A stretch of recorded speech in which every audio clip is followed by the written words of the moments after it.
Assalamualaikum warahmatullahi wabarakatuh. Tema kita yang pertama itu tentang self love. Ya kalau makna letterletnya itu cinta diri. Ini bagian dari tema-tema cinta sebenarnya. Dulu kita pernah membahas beberapa tema tentang cinta. Sekilas-sekilas disinggung juga tentang cinta diri ini. Tapi malam hari ini ayo kita perdalam. Karena saya tahu hari-hari ini, belakangan ini, banyak di antara kita yang gelisah, tidak puas, tidak nyaman dengan dirinya sendiri. Mungkin karena ideal-ideal hidupnya yang tidak terpenuhi. Mungkin karena kekecewaan-kekecewaan terhadap target-target, rencana-rencana yang tidak jalan. Mungkin karena melihat yang lain betapa suksesnya, betapa hebatnya, sementara aku kok gini-gini saja. Itu muncul rasa tidak senang pada dirinya sendiri. Nah, malam hari ini ayo kita bahas sebentar tentang aspek self-love atau cinta diri ini. Karena betapapun diri kita ini kan ciptaan Allah, kebanggaan Allah. Semua manusia adalah kesayangan Allah. Masa kita sendiri tidak sayang pada diri kita? Nah, mari kita lihat filosofi-filosofi di balik self-love ini atau cinta diri ini. Saya awali dari definisi. Cinta diri itu kemampuan. Jadi berarti ini satu kebiasaan yang kita miliki untuk menerima diri kita, untuk puas terhadap diri kita, untuk bangga terhadap diri kita sendiri. Ini namanya cinta diri atau self-love. Jadi berarti 3 kemampuan yang dituntut dalam cinta diri itu. Mampu menerima diri sendiri, puas dengan diri sendiri, bangga terhadap diri sendiri. Ya, ini enak kalau dijelaskan gini, tapi dalam hidup itu kan kita rasanya banyak yang ganjel. Kita itu sering memarahi diri kita sendiri. Kita itu sering kecewa dengan diri kita sendiri dan manifestasinya macam-macam. Orang itu kalau tidak puas dengan dirinya itu ada kalanya yang baik berusaha untuk meningkatkan kapasitas dirinya, ada kalanya dia ingin agar orang lain juga tidak sebaik dirinya. Jadi biar yang lain juga podo-podo jeleknya, aku ini sudah jelek, biar yang lain juga jelek. Akhirnya banyak orang itu yang untuk menutupi kejelekan dirinya, ketidakpuasannya terhadap dirinya, dia banyak mencari kesalahan di sekelilingnya. Dia ingin menunjukkan bahwa orang lain juga banyak jeleknya, orang lain juga banyak tidak memuaskan. Nah, semoga kita tidak masuk yang kedua ini ya. Kalau kita sadar bahwa ada banyak hal dari diri kita yang bisa ditingkatkan, semoga yang kita lakukan adalah meningkatkan kualitas diri, bukan mencari-cari kesalahan orang lain dalam rangka menegaskan bahwa yang lain juga jelek kok, yang lain juga tidak baik-baik amat. Nah, hari ini banyak kita lihat kan di medsos itu. Kita sibuk sekali ngomentari orang, mencari jelek-jeleknya orang. Itu ada kalanya untuk menutupi betapa kita ini juga tidak se-ideal yang kita inginkan. Dengan cara, yang lain juga jelek. Itu kan kayak kalau anak sekolah nilainya jatuh, terus untuk menutupi nilainya yang jelek, dia bilang, teman-teman juga jatuh semua kok. Tidak ada yang bagus, sekarang memang materinya sulit kok. Nah, ini cara orang menutupi betapa dia sebenarnya kecewa terhadap dirinya. Nah, maka malam hari ini kita belajar yuk gimana caranya kita bisa menerima diri kita apa adanya, puas terhadap diri kita, bangga terhadap diri kita. Inilah self-love, karena kesuksesan hidup kita nanti akan dimulai dari sini. Tidak mungkin jiwa, diri yang selalu kita kecewai, yang selalu kita tidak puasi, itu bisa mengantarkan kita menuju kesuksesan. Ada satu peribahasa yang menurut saya indah, bahwa jatuh cinta kepada diri sendiri adalah rahasia pertama dari kebahagiaan. Jadi sebelum kita jatuh cinta pada orang lain, yuk jatuh cinta dulu pada diri kita sendiri. Ini sebenarnya menarik kalau kita jelaskan ciri-ciri orang jatuh cinta, apa yang dilakukan orang yang jatuh cinta. Dulu kan kita jelaskan panjang lebar ini. Nah, berarti apa? Yang harus kita lakukan pada yang kita cintai, kalau itu yang kita cintai diri kita sendiri, yuk ayo kita lakukan pada diri kita sendiri. Dulu misalnya dijelaskan orang mencintai itu dasarnya knowledge, pengetahuan, kemudian respect, menghargai, kemudian care, peduli, kemudian responsible, tanggung jawab. Nah, ini kan kemarin kita pahami, ini kita lakukan untuk yang kita cintai. Kalau sekarang objek cinta itu diri kita sendiri, ya berarti ayo ini kita lakukan pada diri kita sendiri. Mari kita knowledge, mari kita pahami diri kita, mari kita hargai diri kita, mari kita peduli dengan kondisi diri kita, mari kita bertanggung jawab terhadap diri kita. Nah, itu ciri bahwa kita ini sedang mencintai diri. Ayo kita mulai ya latihan jatuh cinta yang pertama pada diri kita sendiri.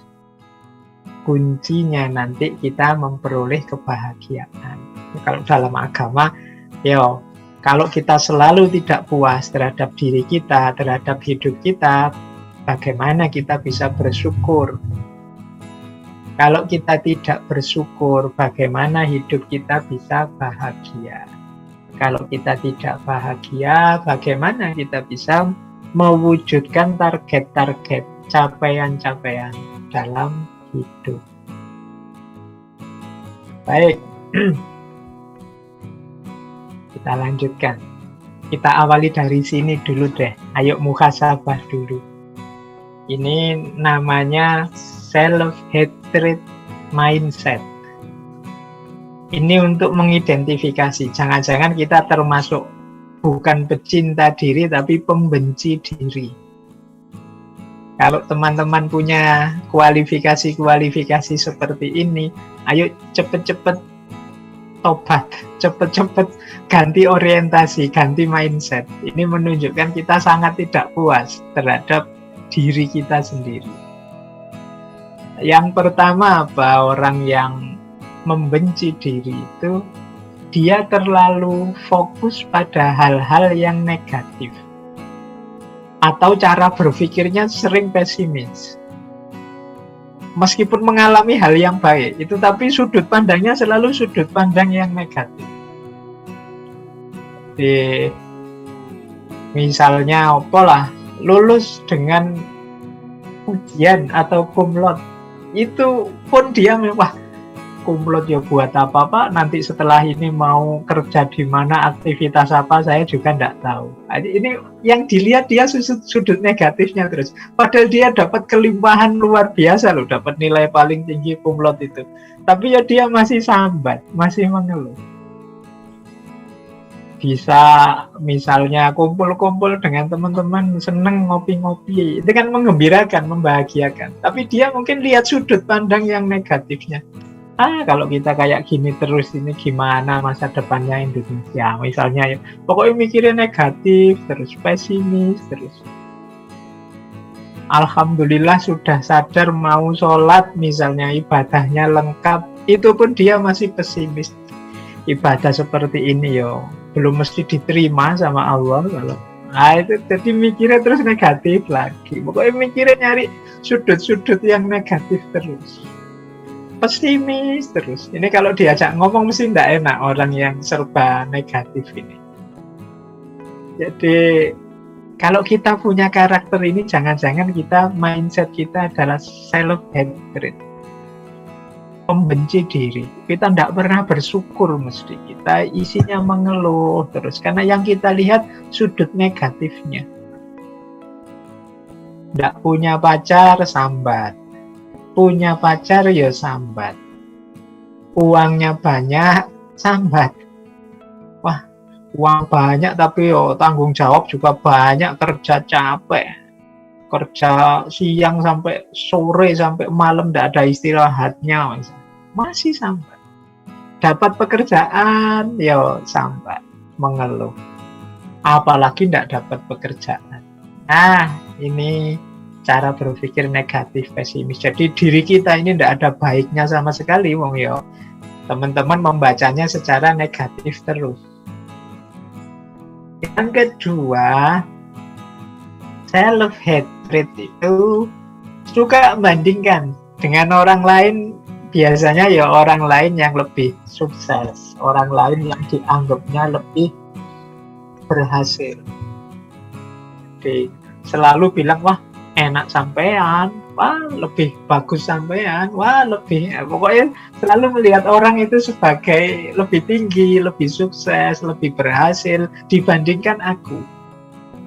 Nah, ini juga self-hatred mindset, cara berpikir yang membenci diri.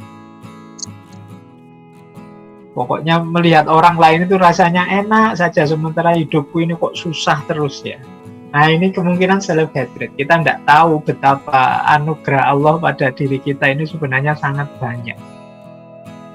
Yang ketiga, tidak pede, tidak percaya diri.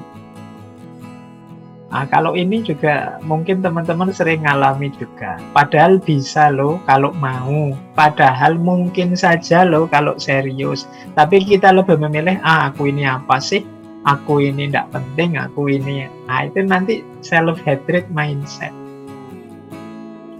Kemudian yang keempat, karena dia tidak pede, kalau ada orang muji dia, itu dianggapnya bohong, dianggapnya manipulasi, atau dianggapnya tidak tulus. Wah, sampean ini tekun sekali ya, rajin sekali ya. Wah, itu kita curiga, ini mesti basa-basi ini. Wah, ini mesti cuma cari muka aja. Wah, ini cuma.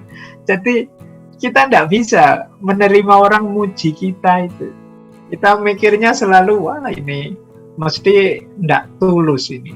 Mentang-mentang teman, ya sebagai teman paling basa-basi. Kita sulit menerima pujian dari orang lain.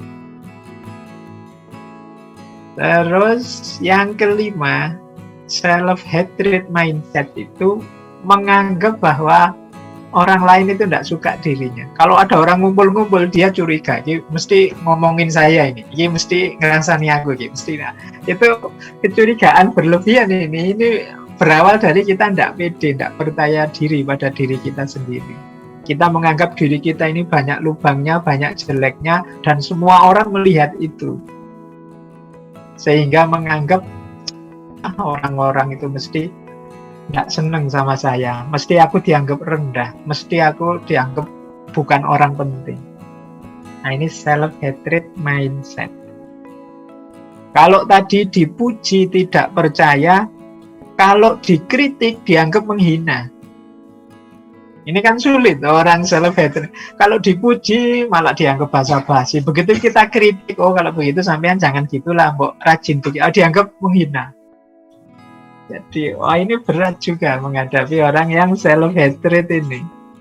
Semoga kita tidak termasuk yang inilah. Wong punya teman kayak gini juga repot. Diajak ngomong negatif terus, kalau dipuji tidak percaya, dianggap kita tidak tulus, basa-basi. Kalau dikritik ngamuk-ngamuk, dianggap kita menghina, merendahkan. Kemudian suka iri, suka cemburu dengan orang lain. Ya, kalau ini karena dia selalu membandingkan dirinya dengan orang lain, dia akhirnya jatuhnya pada iri, ingin seperti yang lain, lupa bahwa dalam hidupnya juga ada sangat banyak hal yang penting untuk disyukuri. Nah, Kemudian punya mindset juga bahwa hubunganku dengan orang lain juga mesti akan gagal.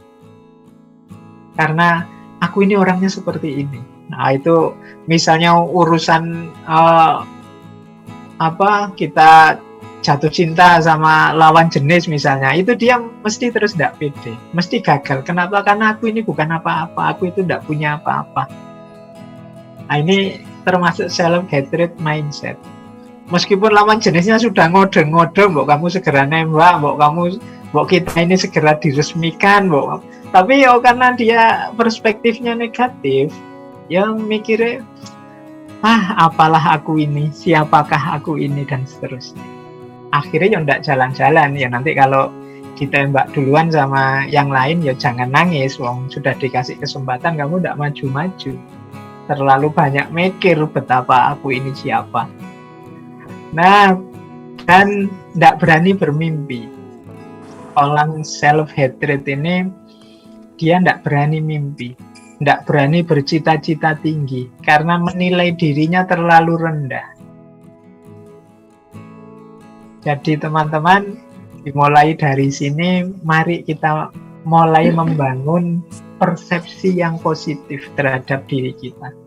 Ya memang kita manusia, tidak sempurna, ada kurang-kurangnya, ada lemahnya, ada batas-batasnya. Tapi percayalah kita tidak seburuk itu. Percayalah banyak kualitas-kualitas positif, kualitas baik yang kita miliki. Jangan membenci diri kita sendiri. Kalau pada diri kita sendiri saja kita benci, apalagi kepada orang lain. Baik, jadi kalau teman-teman melihat hari ini, wah Pak, saya merasa dunia medsos ini penuh dengan kebencian-kebencian.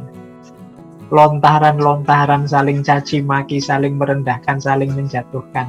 Jangan-jangan memang hari ini banyak orang yang benci pada dirinya sendiri.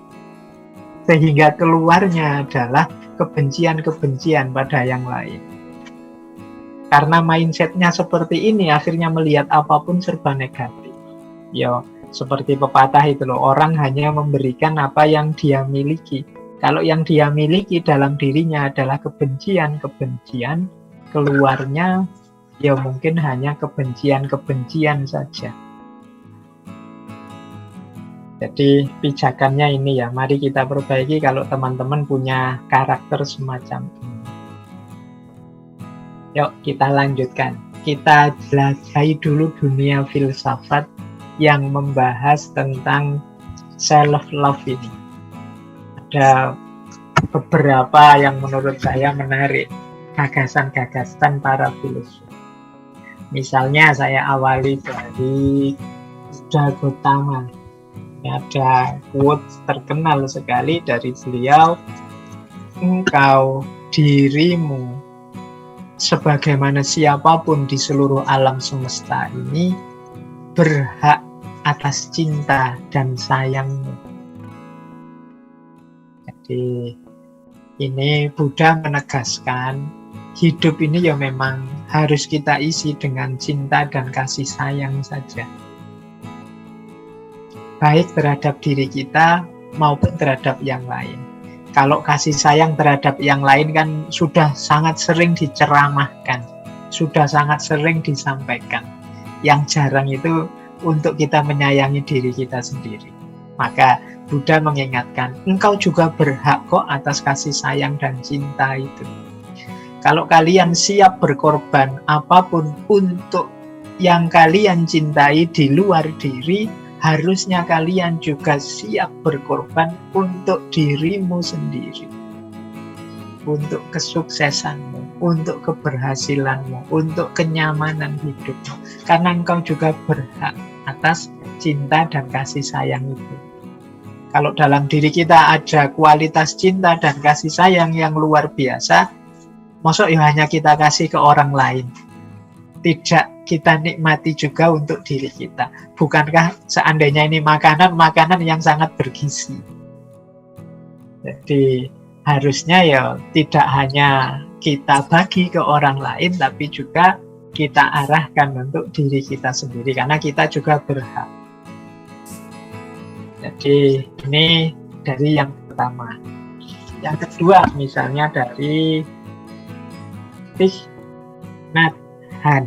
Ini beliau ini biksu Zen Buddhisme dari Vietnam yang tinggalnya di pedesaan Perancis.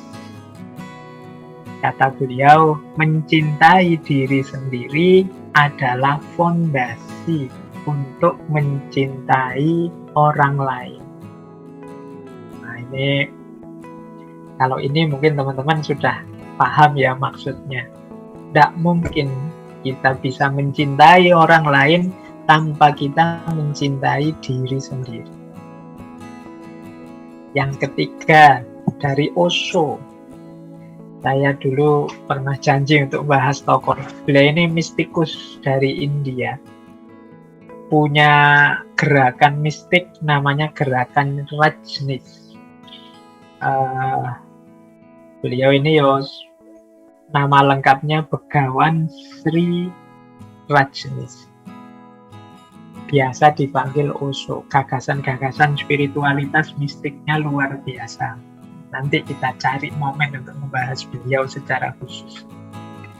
Nah ini beliau mengingatkan kita, hargai dirimu sendiri, cintai dirimu sendiri. Karena tidak pernah ada orang sepertimu dan tidak akan pernah ada lagi. Jadi kalimat ini mengingatkan kita, yuk kita bangga dengan diri kita. Kita sadari keunikan kita. Kita ini juga ciptaannya Allah loh. Karya Allah. Tidak ada yang sia-sia ciptaannya Allah itu. Semuanya istimewa.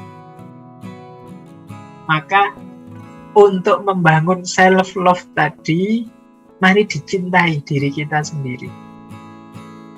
Mengapa dicintai? Diri kita ini istimewa. Tidak ada orang kayak kita ini. Ya teman-teman boleh keluar nyari, opo ada orang kembar kayak saya, tidak akan nemu. Jadi kita ini unik. Saya tidak bilang kita ini lebih baik atau lebih hebat dari yang lain, tapi kita ini unik. Punya kekhasan sendiri-sendiri. Orang-orang hebat di luar itu juga punya kekhasannya sendiri-sendiri. Hanya saja mungkin mereka pede dan mengaktualkan potensi keistimewaan mereka, sementara kita ini tidak pede, minder, sehingga tidak berani tampil, tidak berani menunjukkan siapa aku yang sebenarnya. Ini menunjukkan kita tidak menghargai diri kita sendiri. Ayo mencintai diri kita. Tidak ada orang seperti kalian, tidak ada orang seperti saya persis, tidak ada. Kita ini unik. Kalau kita tidak ada, dunia kehilangan orang seunik kita. Jadi sekhas kita loh. Apa tidak nangis itu dunia kehilangan orang yang unik kayak kita.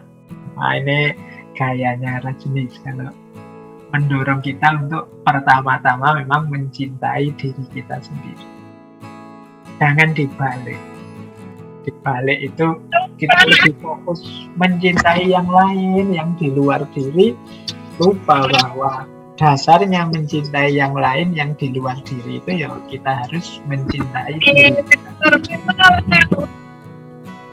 Wah ini kok dari Buddha, dari mana-mana Pak, dari Islam. Nanti terakhir kita bahas agak panjang ya dari Islam tentang self-love ini. Nah ini juga tokoh-tokoh yang kemarin kita jelajahi pembahasannya tentang self-love. Misalnya Lao Tzu. Kata Lao Tzu, Lao Tzu, Lao Tzu, menjadi orang yang sepenuhnya alami itu sangat penting. Dan mengasihi diri kita sendiri itu bukan kesombongan, bukan kok terus merasa diri lebih dari yang lain.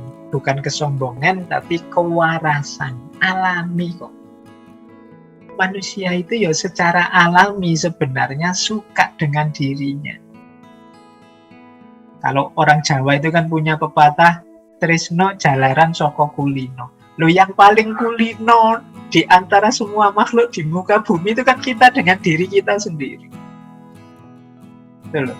Kalau teman-teman mau jujur, kalau misalnya kita berkaca gitu ya, Bukan moco gitu ya, kesombongan, jane tapi- ya mesti nganggap dirinya masing-masing. Sebenarnya aku yang ganteng loh ya, sebenarnya aku ya cakep ya, sebenarnya pasti begitu. Alami itu.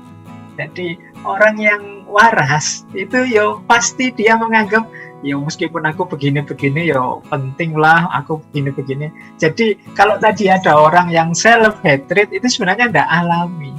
Mungkin ada pengalaman-pengalaman tertentu yang membuat dia jadi negatif cara berpikirnya. Jadi mengasihi diri sendiri itu alami, waras. Bukan sombong, nanti sombong ini jadi batasnya. Nanti kita bahas di belakang. Tapi enggak, alami normal. Orang itu ingin sehat, itu kan namanya dia mencintai dirinya. Ingin nyaman, namanya mencintai diri. Ingin senang, ingin bahagia, itu kan alami saja orang mencintai dirinya. Justru kalau ada orang kok aneh-aneh, saya tidak ingin bahagia Pak, biarlah saya sakit saja Pak. Nah ini kan cara berpikir yang aneh. Kalau teman-teman dengar logika seperti ini kan rasanya tidak nyambung. Meskipun nanti kalau dijelaskan secara bulat ya mungkin bisa saja dapat justifikasi, tapi logika normal itu ya orang itu nyari nyaman, nyari enak, nyari senang. Nah ini kata Lao Tzu, yo menjadi orang yang sepenuhnya alami itu sangat penting. Jadi yuk biasa saja. Kalau memang kita suka dengan diri kita, kita wujudkan itu, kita hidupkan itu.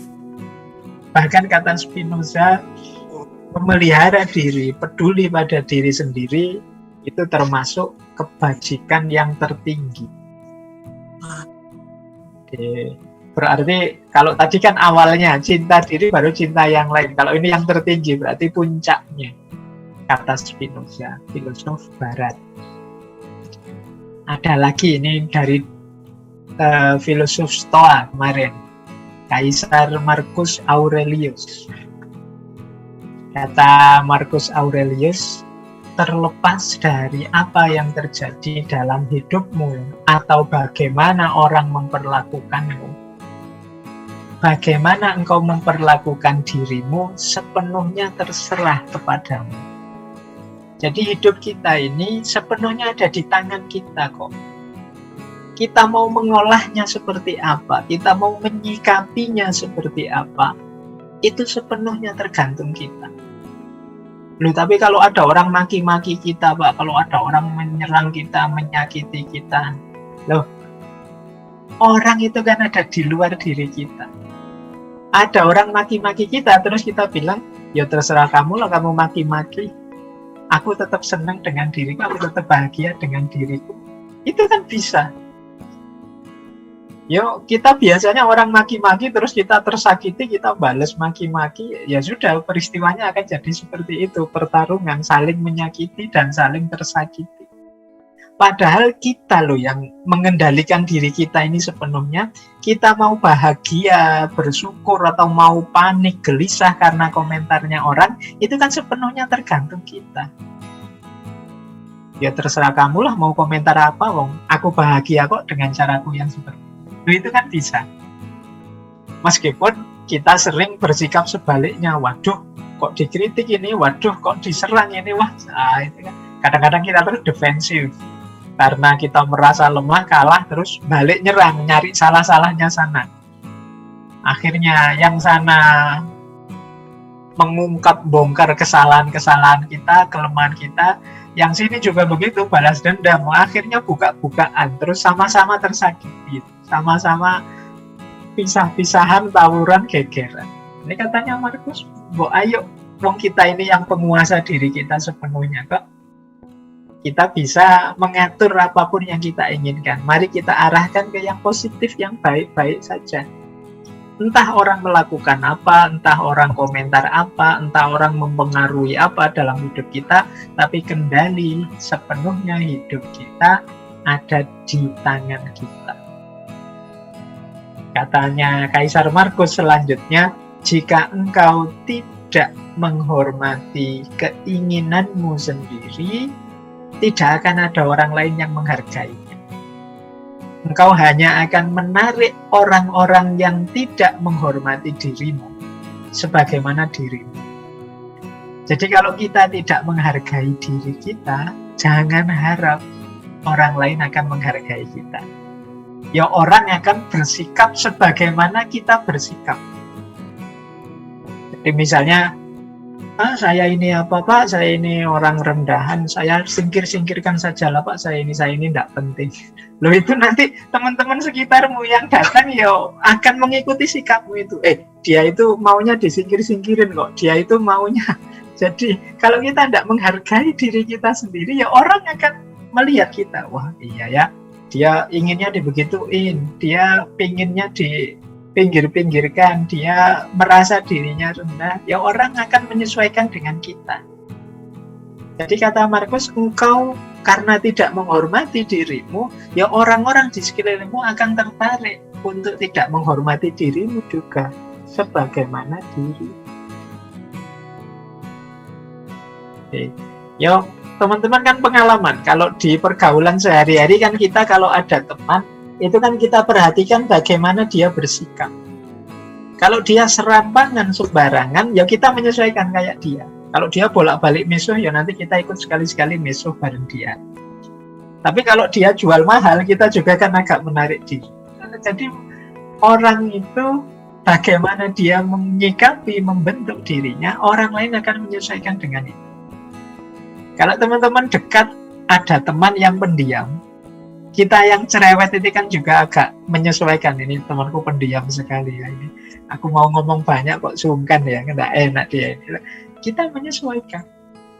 Nah kalau kita tidak menghargai diri kita, kalau kita tidak punya respect, tidak menganggap diri kita berharga, ya demikian pula orang lain.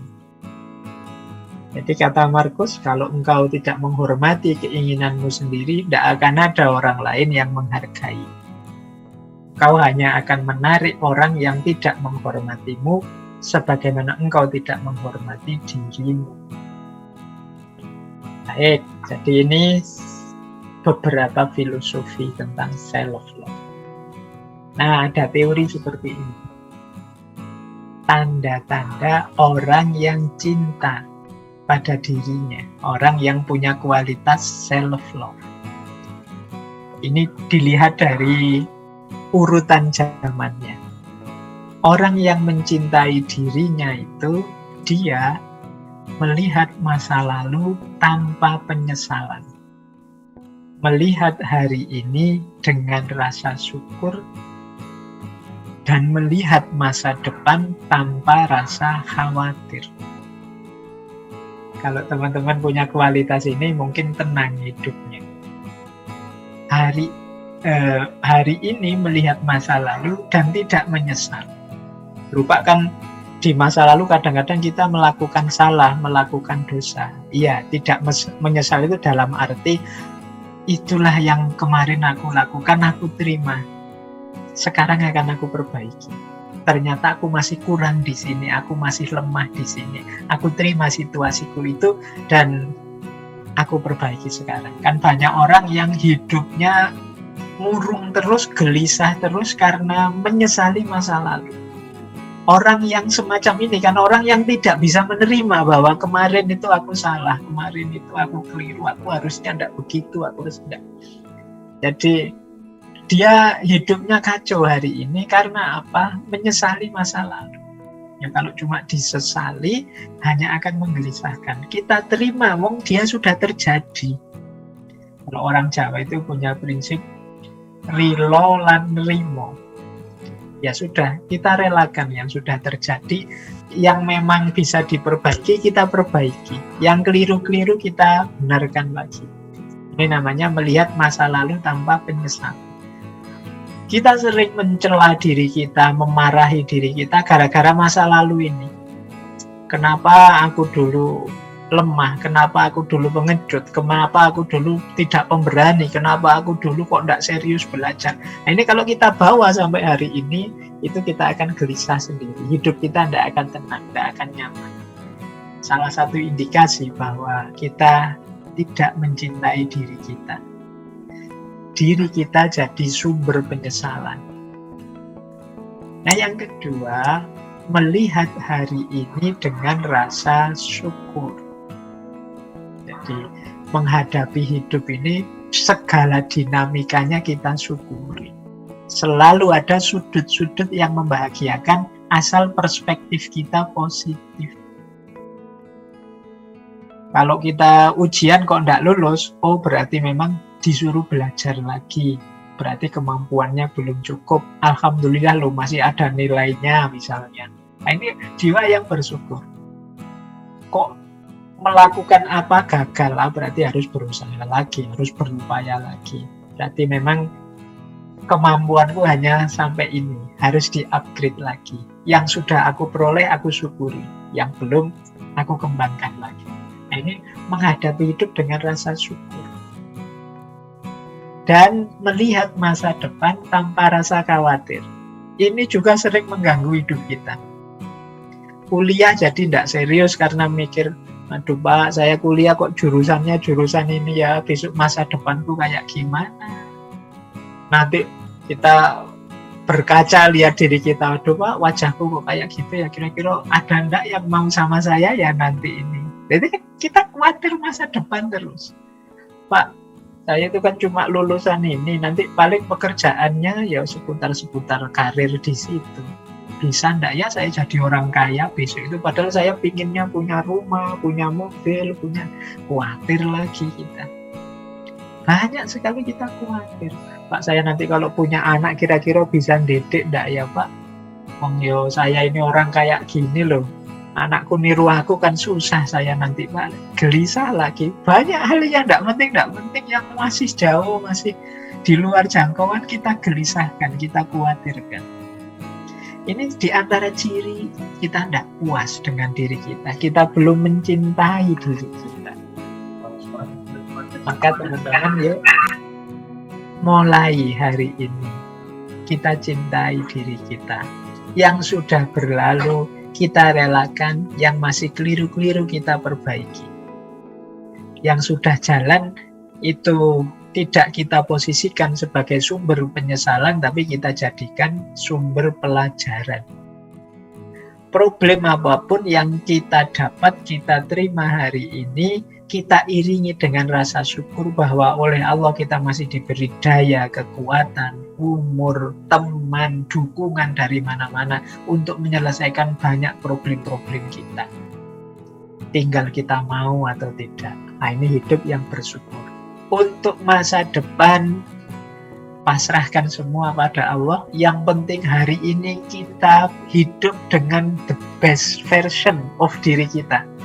Jadi versi terbaik diri kita, kita wujudkan hari ini semampu kita. Versi terbaik saya itu Pak, sudah mau sholat 5 waktu sekarang, meskipun masih bolong-bolong. Nah, itu kan kuatnya saya hari ini masih itu. Semoga besok lebih baik lagi, lebih baik lagi. Nanti hasilnya di masa depan apa? Di luar kuasa kita, pasrahkan saja pada yang di atas, pada Allah. Jadi masa lalu tanpa penyesalan, masa kini syukur yang mendalam, dan masa depan tanpa kekhawatiran.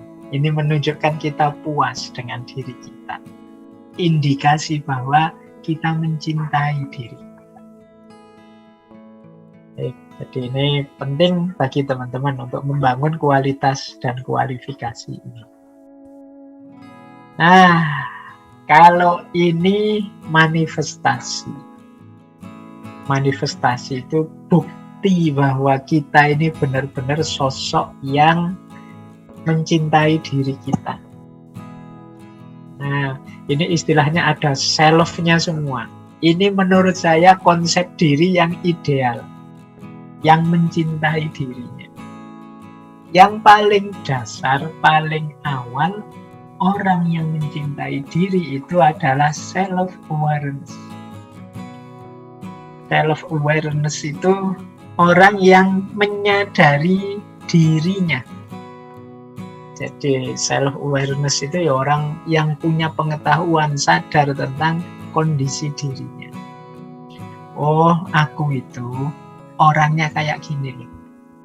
Kelebihanku ini, kekuranganku ini. Ini self-awareness, sadar tentang dirinya. Banyak orang itu yang cuek dengan dirinya. Saya sering mendengar kalimat-kalimat yang menunjukkan orang ini cuek dengan dirinya. Misalnya, "Alah Pak, saya hidup ini ya mengalir saja lah Pak. Yang lain ngapain ya saya ikut, yang lain ke utara saya ke utara, yang lain ke selatan saya ikut ke selatan. Saya ikuti saja Pak, alirannya itu nanti kemana." Nah, ini namanya belum self-awareness. Tidak sadar keunikan dirinya. Kalian itu istimewa, oleh Allah diberi banyak potensi. Sadari itu, gali apa kelebihan-kelebihanku, apa kekuranganku, bagaimana menghadapi tantangan hidupku. Nah, ini namanya self-awareness. Ayo disadari. Ini langkah pertama. Tidak mungkin orang mencintai tanpa pengetahuan, tanpa kefahaman. Maka cinta diri juga begitu. Kalau kita tidak kenal diri kita, ya kita tidak mungkin cinta pada diri kita. Bahkan dalam ada satu adagium terkenal sekali, man arofa nafsahu faqad arofa rabbahu. Orang yang kenal dirinya, pada akhirnya dia akan kenal ada Tuhan. Jadi kalau kita mengenali segala macam keistimewaan, misteri, rahasia, kedalaman hidup kita, kita akan sampai pada titik bahwa ada sesuatu yang hari ini kita sebut Tuhan. Tidak mungkin diriku yang istimewa, tidak mungkin diriku dengan segala kelebihan, dengan segala misteri kedalamannya ini terjadi begitu saja. Jadi man arafa nafsahu faqad arafa rabbahu. Semakin kita mengenal diri, semakin kita yakin tentang keberadaan Tuhan. Nah, ini namanya self-awareness. Yang kedua, self-worth. Jadi, paham tentang nilai diri. Jadi, ya aku ini memang manusia tidak sempurna, tapi aku ini berharga. Manusia itu oleh Allah diciptakan ahsanu taqwim. Dia adalah makhluk yang terbaik, ciptaan terbaik. Nah, mari kita akui dan kita yakini harga diri kita. Ya, orang yang merasa dirinya tidak berharga, tidak mungkin dia mencintai dirinya. Lanjutan self-worth adalah self-esteem, kebanggaan diri. Aku bangga dengan diriku, dengan hidupku, dengan situasi diriku saat ini. Self-esteem. Jadi, kalau sudah self-esteem, biasanya terus self-care, peduli terhadap diri. Kalau capek ya tidur, kalau makan ya, kalau lapar ya makan. Kalau ini namanya kita peduli dengan diri kita. Jadi kan banyak orang-orang kalau dalam bahasa filsafat ini namanya altruis. Orang altruis itu mungkin minggu depan akan banyak kita bahas ketika membahas people pleaser. Nah, orang altruis itu tidak peduli dirinya. Dia korbankan untuk segala di luar dirinya. Nah, ini berarti dia tidak punya self-care. Orang yang mencintai dirinya, itu ya dia peduli dengan dirinya. Makanya, kemarin misalnya pandemi, ada aturan. Kalau tidak ingin tertular oleh virus corona, pakailah masker. Jangan dekat-dekat orang, jaga jarak misalnya. Nah, ini kalau kita cinta diri kita, pasti ada unsur self-care. Upaya agar aku tidak tertular. Karena tubuh ini anugerahnya Allah, sangat istimewa, harus aku jaga. Tidak boleh aku tidak peduli. Tidak boleh aku resikokan dengan penyakit. Tidak boleh aku siksa, tidak boleh aku susahkan. Jadi ini namanya self-care, peduli. Kalau dalam hadis itu ada cerita, satu ketika ada sahabat-sahabat yang menghadap Rasulullah, kemudian ini jumlah sahabatnya 3. Yang pertama di depan Rasulullah bertekad, aku akan bangun malam terus, nggak tidur-tidur demi ibadah kepada Allah. Yang satunya bilang, aku akan puasa terus. Nggak ada buka puasanya. Untuk ibadah terus pada Allah. Yang satu bilang, hidupku aku persembahkan untuk agama, aku nggak akan menikah. Biar sibuknya dengan Allah saja. Nah, tekad dari 3 sahabat ini ketika terdengar oleh Rasulullah malah menegur, mengingatkan. Aku ini nabi, tapi aku tidur, ya aku bangun malam. Aku puasa, aku juga buka puasa. Dan aku menikah. Jadi karena memang ini fitrahnya manusia, tuntutan diri, bagian dari self-care, self-love tadi. Tubuh kita butuh istirahat, tubuh kita butuh makan juga. Tidak boleh kita tidak peduli. Sakit biar saja Pak, kalau Allah nakdir sakit. Tidak, Allah itu memberi amanat kita untuk menjadi khalifah di muka bumi. Antara lain yang mengkhalifai diri kita sendiri. Kalau kita cuek saja, tidak peduli dengan diri kita, itu ya berarti kita gagal menjadi khalifahnya untuk diri kita sendiri. Apalagi untuk mengkhalifai alam semesta. Jadi ciri self-love yang keempat adalah peduli diri. Nah yang kelima, kalau ini tidak sekedar membanggakan diri atau bersyukur, tapi ada self-assessment. Mau melakukan evaluasi diri. Dulu kita pernah membahas tentang muhasabah. Ini bagian dari self-assessment. Kita itu bukan makhluk yang sempurna. Ada kurang-kurangnya, ada keliru-kelirunya, ada meleset-melesetnya. Tidak selalu pas yang kita lakukan itu. Misalnya tadi kita mau peduli dengan diri kita. Loh, yang kita lakukan sudah pas apa belum? Untuk melakukan ini kan kita perlu self-assessment. Nah, self-assessment itu paling tidak bisa dilakukan dengan 3 strategi. Yang pertama, self-perception.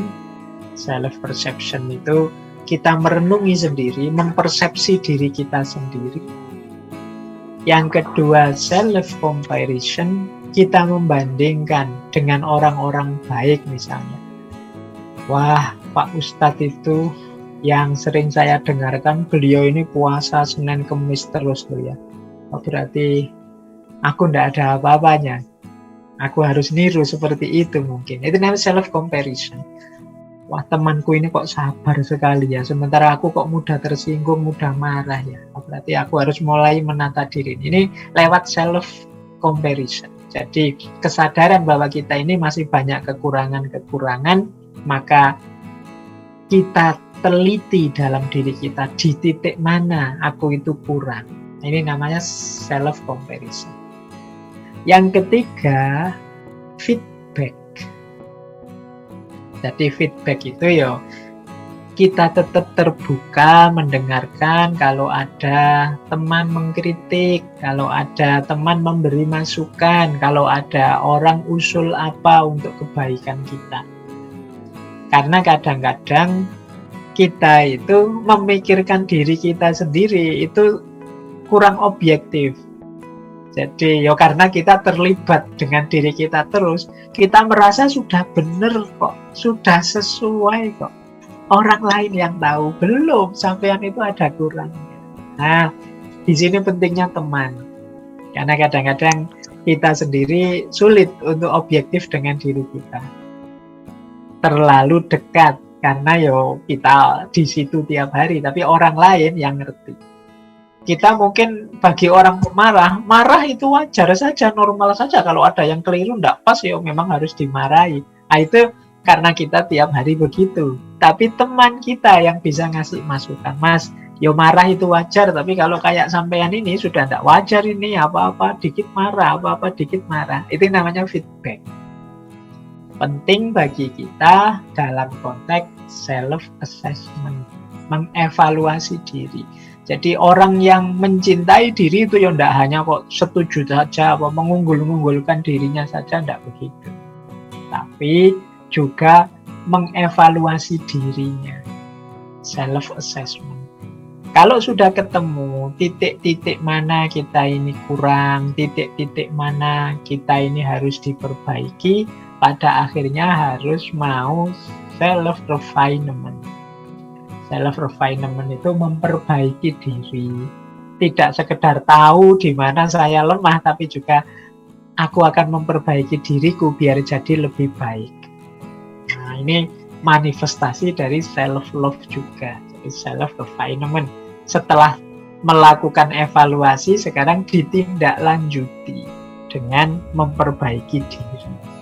Inilah nanti yang akan membuat kita semakin hari semakin meningkat kualitas hidup kita dan kualitas diri kita.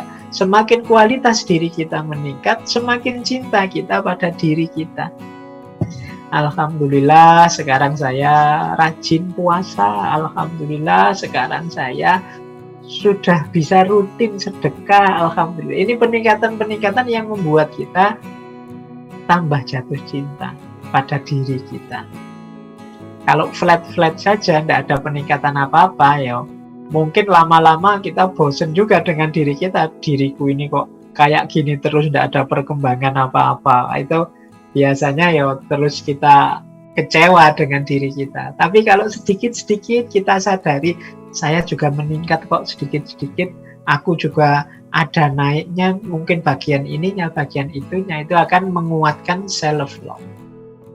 Jadi mencintai diri itu ya tidak sekedar melayani, peduli, menerima, bersyukur, dan lain sebagainya, tapi juga ada aspek evaluasinya.